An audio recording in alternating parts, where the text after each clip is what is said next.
Understanding as much as you can about Google's algorithm updates is really important. Here's why.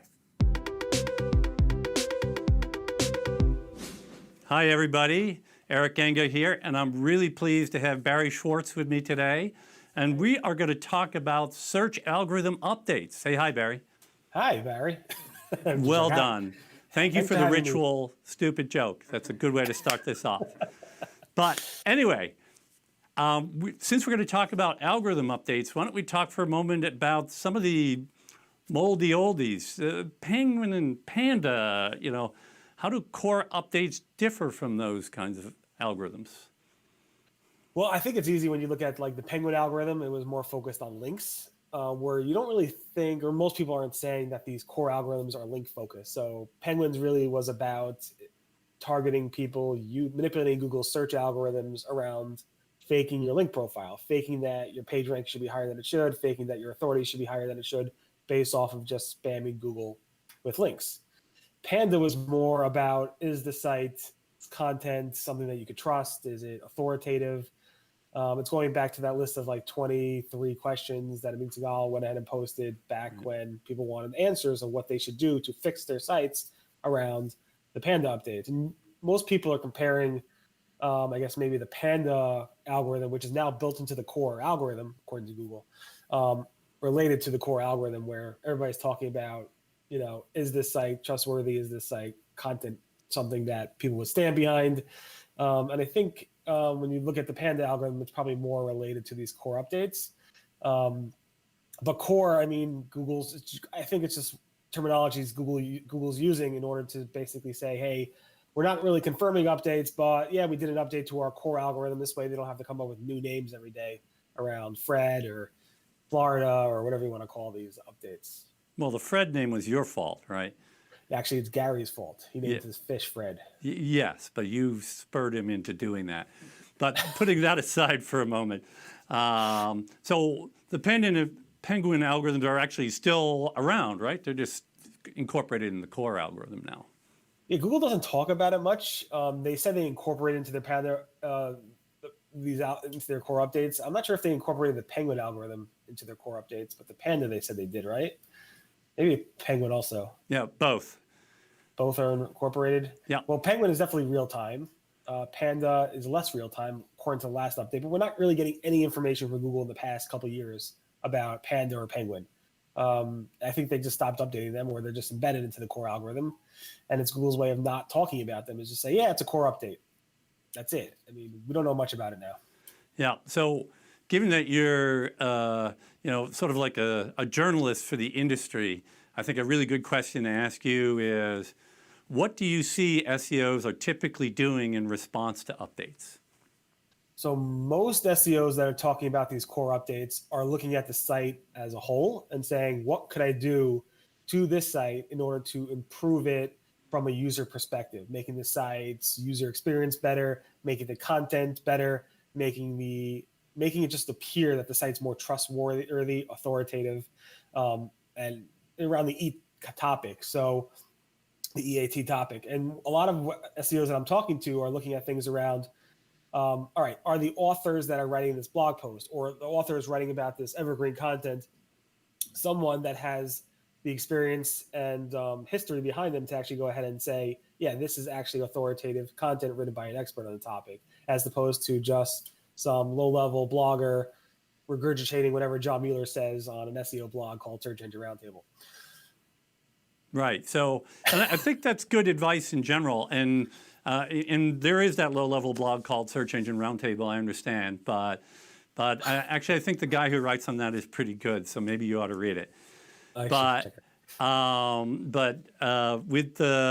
this whole idea of the quality of the content you're creating and having the right expertise behind the writing, I think is a really good one. And I think that's a good area for people to focus. And yeah, I mean, I just had a meeting with somebody on a high level, just talking about their website, and they're like, should we invest, time and effort into our content? I'm like, yeah, of course. I'm like, even so, you should even invest in building the personalities of your employees through the content on your website, because that's not going to hurt you. It might help you with Google if you believe everything around what people are saying around, content and authority and stuff like that, that definitely will help Google. But it also might help you get more publicity on news channels. You might be interviewed by CNN or Fox, or taking two extremes, or you might get on CNBC about a specific topic, or be interviewed in some journal that's related to your topic. So it just helps you overall by going ahead and investing in your people and making sure that they kind of shine around your brand. Right, and creating that sense of connection with your target audience, and understanding the target audience perspective and all that is incredibly important. So I agree with you there. For sure. So let's go back 11 months to last August. We had an update, and it got called the Medic update. I think that was your fault too, actually, if I'm not mistaken. I'm trying to blame you for a lot of algorithm names. So can you talk a little bit about the Medic update, and what's YMYL or YML for short? So I am to blame for the Medic update name. I did a survey. It was a core update, of course. Google didn't call them core updates before that. Google wasn't naming any updates then. People were calling these phantom updates. I don't know if you remember them. They were called phantom updates. And I did a survey asking people, submit your sites, tell me if you were hit. And I collected like hundreds and hundreds of websites. And one pattern across all those websites were they were kind of medical focused.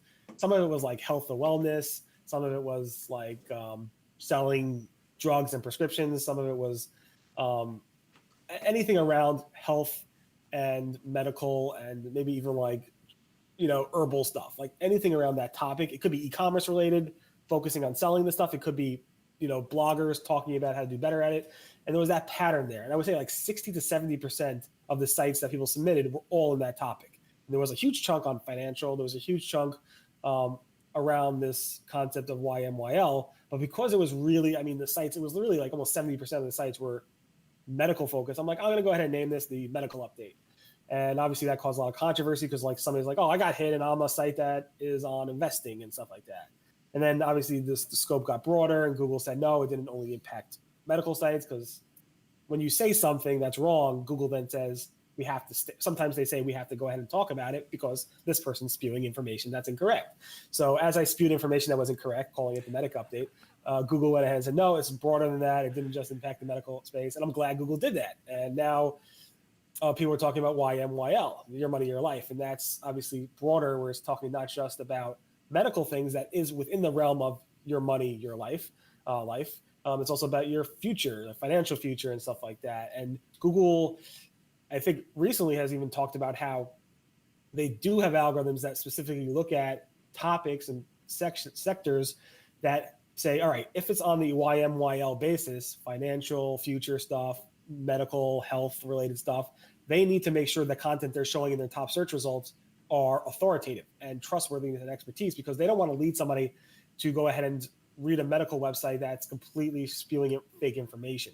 Sure. And that's why people are talking about this YMYL, which is in the actual Google Quality Raters Guidelines, which is a whole other topic. I don't know if you want to get into that or not. Yeah, so actually one last thing we just want to touch base on, which is, you mentioned it earlier, EAT, which is an acronym for expertise, authority, and trust. Yep. I had to remember what it was. I'm supposed to know, I think. It seems to me that this is a concept which is a really valid concept, but I also think it's being talked to in excess to a degree, and there's a lot more to think about than just EAT, especially the way that Google means it. Yeah, it's interesting. Like, yeah, I agree it's being talked to in excess, but at the same time, I kind of think Google's kind of okay with it. Meaning, back in the old days, we used to talk about link building and page rank and things that were really they didn't really mean much in terms of building a better website. It was all about manipulating Google's rankings. And Google always said, don't talk about it, don't worry about page rank, it's not important. And it took them years and years to get rid of that. And now I think Google's just sitting back and saying, yay, people are talking about building more authoritative websites and building better trustworthy websites. It's a win-win for them. Of course, then how do you go ahead and measure that? So now people are talking about better business bureau ratings or trust symbols on websites, and using authorship again, and all these other things that are in the minutia of this information. But I think Google's sitting back and saying, yeah, this is okay. I don't mind if people go ahead and talk about EAT. I don't mind if people go ahead and talk about YML. Ultimately, it's leading to people building better websites. Of course, when people then go ahead and say, oh, we need more links, we need more trust seals on our websites, that could be a little bit disconcerting. But overall, I don't think it hurts for people to obsess about making a site that's more authoritative or trustworthy or expertise on a specific topic. I think we're better off. Yeah, and I think at the end of the day, just getting back to creating content that users really value and respond to is what we should try to take out of the whole EAT thing. So, 100%. So great. Thanks for joining us today, Barry. Really appreciate it. Thanks for having me. Appreciate it.